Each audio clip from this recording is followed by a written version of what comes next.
Hi friends, అందరికీ నమస్తే. Welcome back to హండ్రామాస్ ఫ్యామిలీ. ఇది ట్రైపాడ్ అన్బాక్సింగ్ వీడియో. సైవో WT3130 అల్యూమినియం ట్రైపాడ్. ఇది నేను అమెజాన్లో పర్చేస్ చేశాను. వీడియోస్ తీసుకోవడం కోసమని తీసుకున్నాను.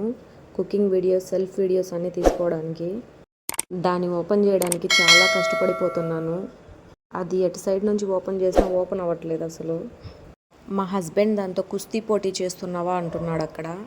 అందుకనే వీడియోస్ కోసం ఎవరిపైన డిపెండ్ అవ్వకుండా నేనే ట్రైపాడ్ ఆర్డర్ చేసుకున్నాను. ఇంకా చక్కగా నాకు నచ్చిన వీడియోస్ అన్నీ తీసుకోవచ్చు.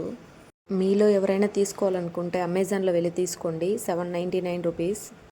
ఎందుకో దాన్ని చూసిన వెంటనే హ్యాపీగా అనిపించింది. దాన్ని క్యారీ చేయడానికి ఒక బ్యాగ్ కూడా ఇచ్చారు. చాలా బాగుంది చూడడానికి. ఎందుకండి ఓపెన్ చేసేసాను. చాలా బాగుంది. చాలా లైట్ వెయిట్ ఉంది.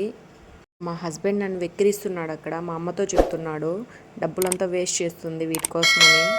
వాళ్ళు ఎన్ని చెప్పినా నేనేం పట్టించుకోలేదు. నేను దాన్ని సెట్ చేసుకుంటున్నాను. చాలా బాగుంది చూడండి. నార్మల్గా ఈ విధంగా పెడితే అది 16 ఇంచెస్ ఉంది. Minimum 16, maximum 50 inches. ఈ హెడ్ రొటేట్ ఉంది. 2 స్క్రూస్ ఉన్నాయి అందులో. కెమెరా కానీ అయితే డైరెక్ట్గా ఆ స్క్రూకి సెట్ చేసేయచ్చు. ఒక మొబైల్ ఫోన్ హోల్డర్ మౌంట్ కూడా ఇచ్చారు. ఒక క్యారీ బ్యాగ్ కూడా ఇచ్చారు. ఎక్కడికి వెళ్ళినా ఈజీగా క్యారీ చేసుకోవచ్చు. కూర్చున్నప్పటి నుంచి నిల్చునే వరకు ఎలాగైనా వీడియోస్ తీసుకోవచ్చు.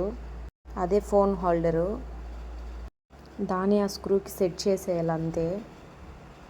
ఆ ఫోన్ హోల్డర్ మౌంట్కి వన్ సైడ్ స్ట్రెచబుల్ ఉంది, వన్ సైడ్ స్టిఫ్గా ఉంది, ఫోన్ కింద జారిపోకుండా. మీలో ఎవరైనా తీసుకోవాలన్నా తీసుకోండి. చూడండి 50 ఇంచెస్ అది. ఇప్పుడు 3 లెగ్ స్టాండ్. ఆ 3 లెగ్స్కి 3 బటన్స్ లాగా ఉంది కింద బ్లాక్గా. వాటిని ఒక్కొక్కటి ఓపెన్ చేసి ఎంత హైట్ కావాలో సెట్ చేసుకోవచ్చు. ఒకటైనా ఓపెన్ చేసుకోవచ్చు, 2 లేదా 3 ఏదైనా ఓపెన్ చేసుకోవచ్చు. చూడండి ఆ విధంగా సెట్ చేసుకోవాలి. మనకి ఎంత హైట్లో కావాలో ఆ హైట్లో అడ్జస్ట్ చేసుకోవచ్చు. చూడండి ఒక్కొక్కటి స్టెప్ బై స్టెప్ క్లోజ్ చేస్తూ ఉన్నారు. అంతే అండి ఈ వీడియో. మీరు ఎవరికైనా నచ్చినట్లయితే లైక్, షేర్ అండ్ సబ్స్క్రైబ్ చేయడం మర్చిపోకండి. Thank you for watching.